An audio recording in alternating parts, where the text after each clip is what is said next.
Hey there, it's Joe Sonically Disruptive. How is your night? My night is going very well. So, I am going to answer some questions that I have received over the last several months. Viewer mail. Yes, it's come to that. Okay, so I really do appreciate anybody who sends me any questions. I feel like, why would you send me a question or have any curiosity about me or my life at all whatsoever? But if somebody actually takes time to do that, I really appreciate it. That's very cool. So let's just get right into it. It's not going to be incredibly long. I'm just going to do, I don't know. We'll see. We'll see how we're feeling here. So we'll start off with this. Hey Joe, just curious, do you work in the music business? Technically, at this point, I can say yes, I do, because I make a little money doing these videos. A little money. Seriously, a very teeny, minuscule amount. So don't think that this is some like, wow, you're rolling in money now. You're reacting to other people's songs, using other people's music, and you're making money off them. That's not the way it works. Usually, the record company or whoever owns that music is making a teeny bit of money off your views that you get. It's advertising for that band or that musician, pretty much. That's what it is. Once in a while, you get a few cents here and there off it, but not a hell of a lot. So, now in the past, I have worked live, behind the board, sound wise. I've worked some production, music production. I've been in a few bands, nothing high level at all. And yeah, so that's kind of been where it's been for me. I mean, for the last 30, 35 years, I suppose I've been writing music and making music, but I am way too private, I think my skin is too thin to actually let anybody hear something I've actually worked on, because it's hard when somebody criticizes that, and somebody's always going to criticize, and that's fine. But when you put so much effort into something just for somebody to come along and say, well, that really sucks, it's that's hard to hear. And that may be a reason why I can never do that. It's so hard to do that. And that's why I respect when musicians are able to. Even if I don't enjoy it, I respect that process and that ability for them to be like, whatever, I'm putting it out, like it or not, doesn't matter. So that's another reason why it's so hard for me to really harshly criticize something that I listen to, that I hear, a review, whatever. I can say, I didn't really get it, but I can't say, well, that sucks, because it doesn't. I'm sure there's a whole load of people who love it, which means it doesn't suck. It means that I don't like it. It's not to my liking, but it doesn't mean it sucks. So that's the long answer to a short question. And actually, for probably the last, 20 years now, I actually make my money as a private investigator. Yeah, that's a bit of a leap and a distance from the music industry, I understand. But as a kid, I wanted to be either a singer in a rock and roll band. That always seemed to be the coolest gig ever. Professional football player. American football, because I'm American, and never got into soccer. Love football. But being under 5'10" and not incredibly fast, and made that career difficult. So that did not pan out. And so after that, I did want to be a private investigator as well. As a little kid, I always watched Magnum P.I. in those shows, and it always was so cool. But as the music industry, that industry is nothing like it's portrayed on screen.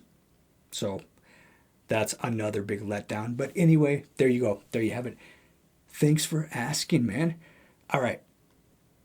Who is your favorite guitar player? Come on. That's so difficult. There's so many great guitarists that it's so hard to answer. I think the first time I was aware of having a favorite guitar player, it would have been Eddie Van Halen. And then, not for that long though, because it quickly became Yngwie J. Malmsteen. I worshipped everything he did. It was fascinating and just amazing to me. That fascination and love abided years and years ago. Yngwie is one of those players that I felt did not grow in some ways. He's still a fabulous guitar player, but you show me any growth from the amazing Rising Force instrumental to anything since then, and I don't see hardly any growth at all. So that's why he faded very quickly. Other than that, though, guitar players like George Lynch still making killer music, tons of killer music today.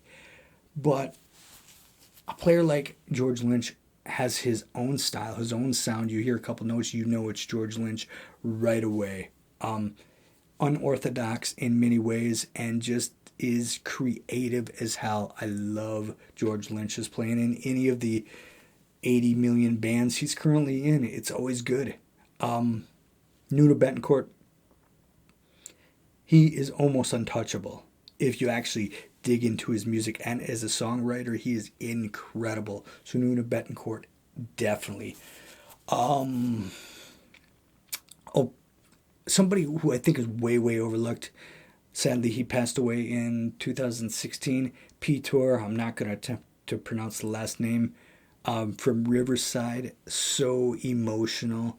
His guitar solos were magical. So much emotion in his playing. Absolutely loved him. Sam from Quigley's Horse is a fantastic, fantastic player. But there are so many. I've left out a bunch. Ishan, I love Ishan's guitar playing as well. So I love his chords that he uses.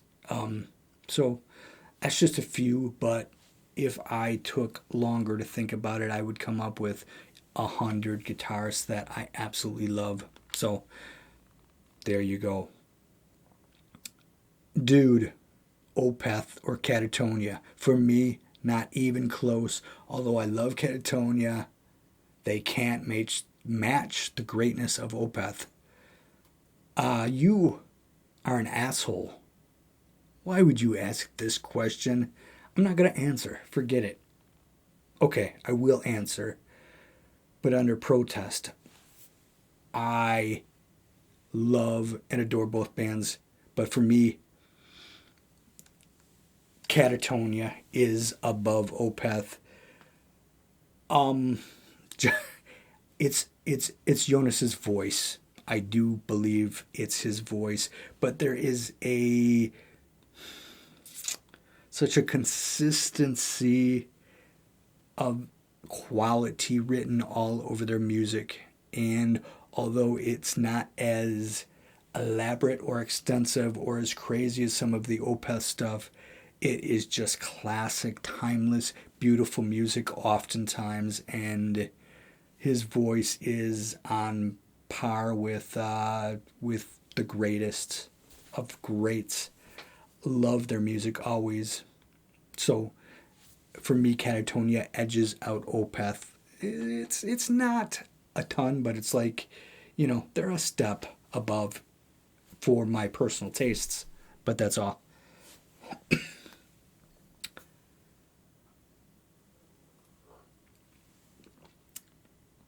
Why do you defend hair metal? Now you just really want to piss me off, don't you? Okay, let's get into this. Let's have a little more wine and then let's get into this because this is a long conversation. Okay. It pisses me off right away. Why do you defend hair metal? Hair metal was meant to be a derogatory term. It always was. It was a way to discount the music, to say, look, these pretty boys suck. You know, it's just because they got big hair. But the music, there's no quality, there's no substance at all, and it's just all garbage. That's bullshit. Complete trash. That opinion is shared by many, but it's not an educated opinion, in my opinion, because it is people just listening to others and not taking the time to school themselves. Now, you get, just like in any genre, you get a ways into it, you have many copycat bands. And at that day, record companies were making tons of money. So yeah, they would take a company, they would take a band that looks good and say, yeah, we'll sign them. Maybe the producer has to hire an outside guitar player or an outside drummer or something because the band member can't quite do it, right? That's happened. I'm not going to deny that. That's happened quite a few times with quite a few bands in that era just because they look good, but not the majority. And that kind of thing has always happened. From grunge to black metal, death metal, they all have their scene and they all have their style. So why a whole genre is knocked because of a specific style that people had in that day always baffles me. And even bands like Dokken, yeah, they tease their hair up and they look the part, but listen to their music. It was really good, dark, hard rock. Melodic, yes, but substance, abso-freaking-lutely, man. Yes, tons of substance. And some great songs. Look, I'm not saying all metal from the 80s or the early 90s, all glam metal was great. There are plenty of bands that weren't, but there are just as many bands that kill, that are still great. A band who I always defend every time I hear it, and I try to shoehorn them in with every video, is Winger. Listen to their catalog. They are exceptional musicians. They write very progressive music. Yes, they have a hook and they have some big choruses, but underneath there, you're going to find a lot of progressive music. You're going to find a lot of time changes. You're going to find drop tunings. You're going to find all of that stuff in their music. Just check it out. But there are tons of bands, and by saying that, you also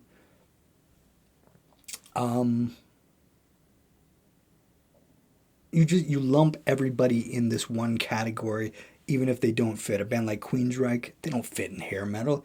Even their most poppy record, Empire, there was nothing hair metal about it. It came out in 1990, and it was just kind of classic, progressive, twinged, hard rock. Great. Nothing glam about it, though, not even close. Get a band like King's X. They're played on Hair Nation. What? King's X influenced so many bands. You would not have Pantera without King's X. Rex Brown said it himself. Alice in Chains, you wouldn't have them. Pearl Jam, a lot of the grunge guys were huge King's X fans. You would not have grunge without King's X. Yeah, they were a stepping stone to grunge. So they can't be classified as hair metal. Saigon Kick. Yes, they had a very poppy and catchy song in Love Is On The Way. But even that song, I don't care. It's a damn good song. It's a ballad, yeah, but it's a damn good song with a great melody.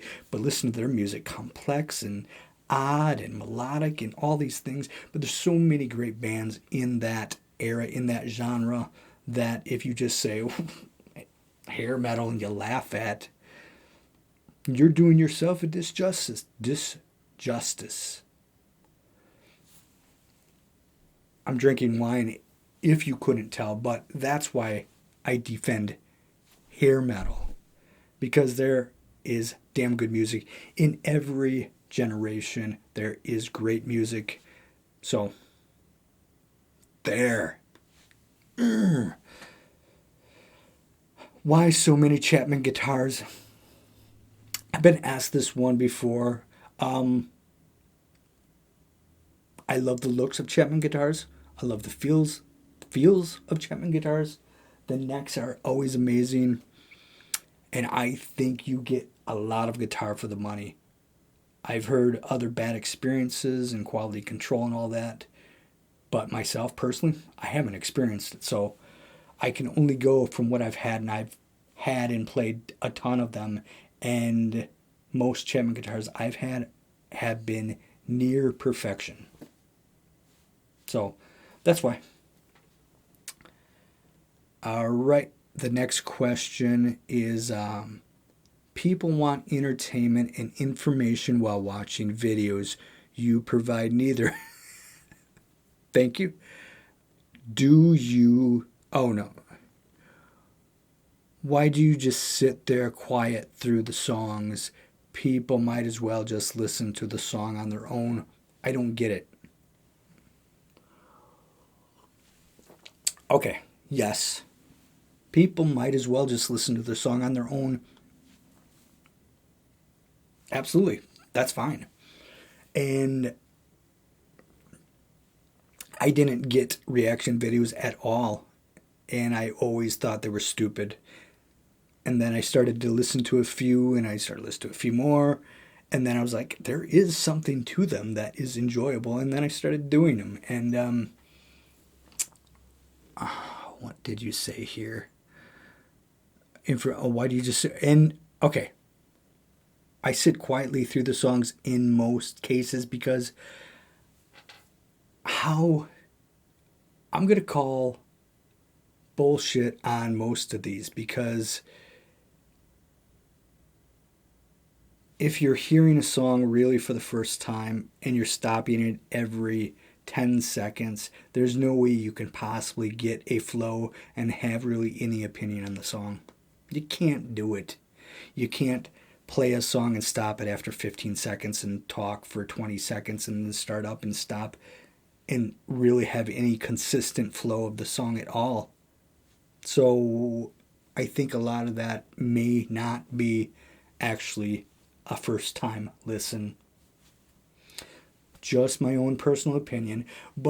And that's the reason I do it, is because there's no way, maybe people are more intelligent than I am.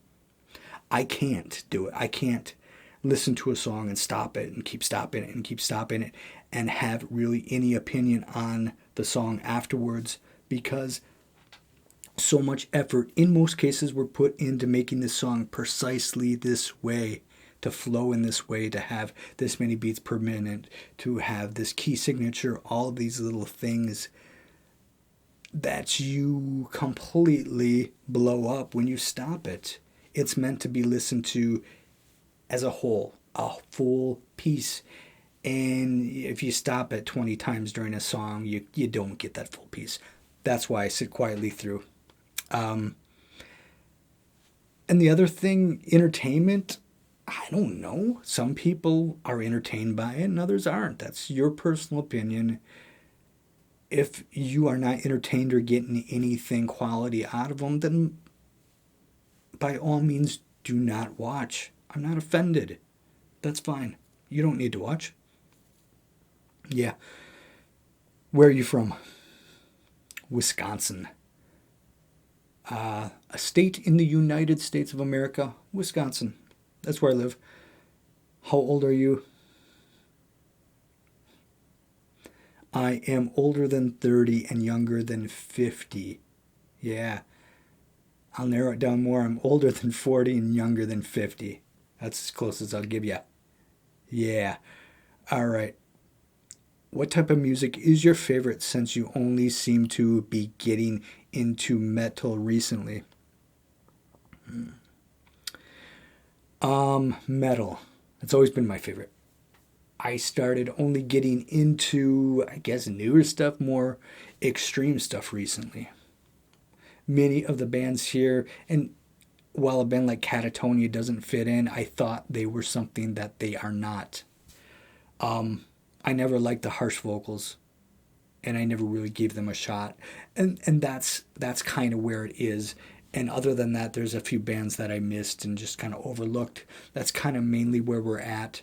That's why a ton of music people suggest that I listen to, I can't, because I am very familiar with them and I know them. I've been a metalhead since I was 12 years old and never anything else really. It's metal and it's progressive metal. It's always been those things. I'm not even really into progressive rock, just a little bit. But like bands like Yes and Genesis and stuff like that never did anything for me. There was always something missing. Kansas, nah, none of that stuff really tripped my trigger. It was always, it needed to be, I love progressive, but I like it heavier than that. So that is that. Do you have Facebook? I just started a Facebook account, even though I haven't mentioned it. And I don't do anything with it yet. I plan some sort of rollout and I want to be active on it. I just got it up recently just to have it there so it's ready for when I want to, because I think it will be an easier place to get everybody's song suggestions and all that. To have one place to look, I think might be nice. So I do, and it is sonically disruptive at whatever Facebook, but I really don't do anything with it yet. So there you go. I think this has gone long enough. Yeah, I think we're done here. Thank you very much. Anyway, my goal for the new year here with this channel is to make it better. Obviously, I'm not trying to make it worse.